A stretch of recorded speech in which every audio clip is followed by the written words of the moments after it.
all know the classics. You've got your Shaun of the Deads, your Dawn of the Deads, your Night of the Living Deads, all the deads you could possibly ask for. But if you're bored of the mainstream, then let me take you on an adventure into the lesser-known realms of zombie horror. I'm Ellie with What Culture, here with 10 hidden gem zombie horror movies. Number 10, It Stains the Sands Red.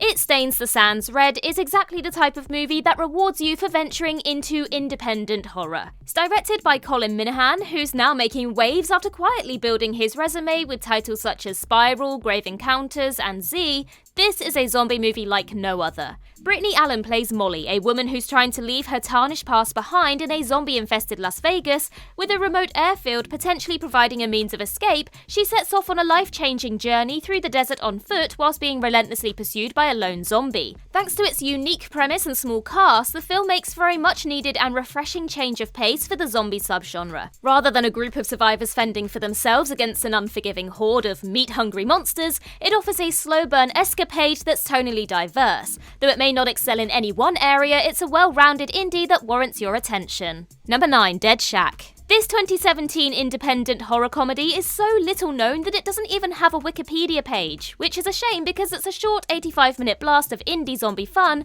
that deserves a few more eyes. It follows a trio of teenagers who are holidaying at a remote cabin in the woods. As boredom quickly consumes the teens, they go for a wander into the local area only to stumble across a dodgy-looking shack. Looking through the windows, they watch as a couple of guys are consumed by zombies contained in that shack. And as things do, one thing leads to another and a fight for survival in the middle of nowhere ensues. Though it doesn't bring anything new to the table, Dead Shack jam-packs a ton of charm, plenty of guts, and more than the occasional moment of levity to proceedings. A lot of the humour is juvenile and sometimes doesn't mesh with the rest of the movie, but don't let that deter you from a chuckle-worthy zombie gem. Number 8, JUAN of the Dead.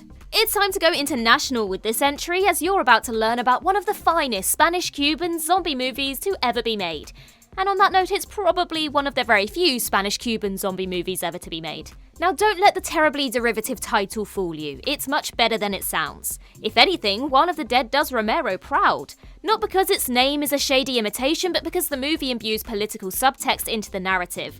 The titular hero, Juan, is a bread-and-butter slacker with little to do other than try and fail to reconnect with his daughter. However, when a zombie uprising presents itself and the country's government dismisses it as a dissident uprising, a new kind of Cuban revolution begins. Now, don't get me wrong, it's no deep political commentary, but with splatter and humour abound in this very slapstick zomcom feature, it's brought to life by the political undertones it wears so proudly on its sleeve. With an 83% approval score on Rotten Tomatoes, you can certainly do a lot worse than this international horror foray.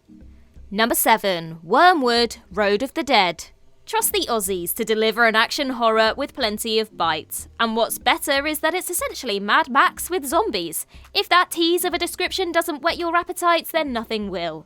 Kaya Roach-Turner made his feature film directorial debut with this action-packed slice of undead mayhem. The movie follows a mechanic called Barry who, after losing his wife and daughter at the beginning of a zombie apocalypse, goes on the hunt for his missing sister. Trouble is, she's being held captive by merciless soldiers and there's also a mad scientist on the loose. Something that helps this film stand out from the packs of shuffling undead movies that all look alike is how insane it gets. The presence of a mad scientist is barely the tip of the iceberg, because there's also telepathy and zombie blood being used for gasoline. It's a wildly entertaining road trip that you just can't miss. Number 6, Blood Quantum. Once upon a time, there was a breed of zombie movies that depicted average people struggling to deal not only with the consequences of an unexpected undead outbreak, but also fellow survivors against the backdrop of societal subtext. They were primarily directed by the legendary George A. Romero, and many that followed barely even scratched the surface of the potential he unlocked. Well, in 2019, director Jeff Barnaby dared to dream, and the result was Blood Quantum. Though it's a bit rough around the edges like many indie movies, Blood Quantum delivers on everything one would expect from a zombie flick, whilst also bluntly demonstrating the devastating impact of colonialism on the existence of Native Americans. It's one of the few zombie movies to have arrived in recent years that would most likely have received a seal of approval from Godfather George A. Romero himself. It's brutal, bloody, and a brilliant watch. Number 5, DELLAMORTE, DELLAMORE. DELLAMORTE, DELLAMORE, otherwise known as Cemetery Man, is what happens when you take the Italian director Michele Soavi and give him the one and only Rupert Everett as the leading man, and then put him in a graveyard. It is, in other words, a wonderfully bizarre slice of Italian cinema. Partly inspired by the Dylan Dog comics and sort of based on its namesake novel, Dellamorte is the kind of movie you could only get from our eccentric brethren in Europe. It follows Francesco, a cemetery caretaker who passes his time with old telephone directories whilst contemplating his place in life, all while ensuring that the constantly rising undead are put back in their place. However, things get topsy-turvy when he falls for an enchanting widow and they do the horizontal shuffle on someone's grave, only for her to get bitten, die, and rise from the dead.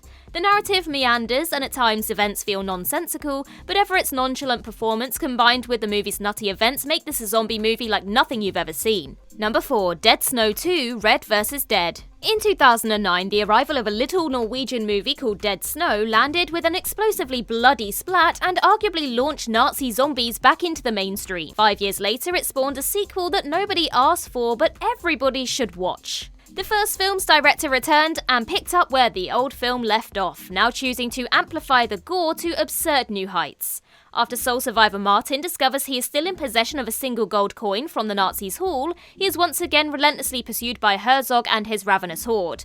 Whereas the previous movie took place within the confines of a remote cabin and its even remoter surrounding area, its sequel branches out into neighbouring towns which include a World War II museum. Thanks to some grotesque humour, witty banter, and gallons of blood and guts, not to mention an epic fight between zombie armies that involves a tank, Dead Snow 2 Red vs. Dead is a perfect, entertaining sequel for all the horror fans out there.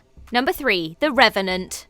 No, this is not the movie that snagged Leo his first Oscar win. This is the zombie flick that came out 6 years earlier with exactly the same name. Which is better? Well, that's up to you. Directed by D. Kerry Pryor, who worked on VFX for Bubba Hotep and the Phantasm franchise, this independent darling won a number of awards at many horror film festivals across the globe during its release. The movie focuses on a formerly deceased soldier who unexpectedly returns from the grave and who must deal with his new way of undead life with the help of his best buddy. Whilst getting to grips with his new state, the duo fall into the role of zombie vigilantes who fight crime on the night streets of Los Angeles. It's daft, but it's a cheeky addition to the undead genre, even with its eye-opening 2-hour-long runtime. Number 2. Cockneys vs. Zombies. You should always approach any movie with verses in the title with a truckload of skepticism and a very open mind. The quality of such movies can range from the really good to the astonishingly bad. Thankfully, Cockneys vs. Zombies is in the upper echelons of this niche subgenre. Although that doesn't necessarily say a lot, the movie does exactly what it says on the tin with a grisly smile and a lot of bad taste laughs. After a group of bank robbers find themselves in the midst of a zombie outbreak in East End London,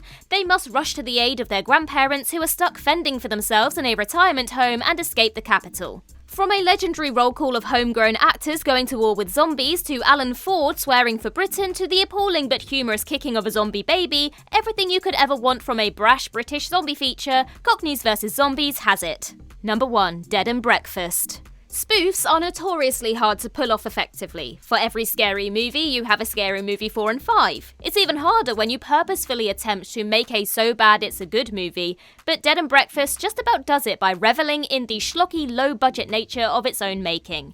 You'll need to look past the cookie-cutter premise of people stuck in an old farmhouse fending for their lives and the dreadful so bad it's bad DVD artwork, but when you do, you'll find an entertaining splatter-filled jaunt of a zombie movie that even has a dance number. Despite its non-existent budget aesthetic, this 2004 feature has surprising appearances by Jeffrey Dean Morgan, David Carradine and Jeremy Sisto amongst its cast. Though it won't be for everyone, anyone willing to take a punt on Dead and Breakfast might find their new favourite zombie movie. And that's everything for this list. Let us know your thoughts in the comments down below, and while you're there, don't forget to like and subscribe and tap that notification bell. Also head over to Twitter and follow us there, and I can be found across various social medias just by searching Ellie Littlechild. I've been Ellie with What Culture. I hope you have a magical day, and I'll see you real soon.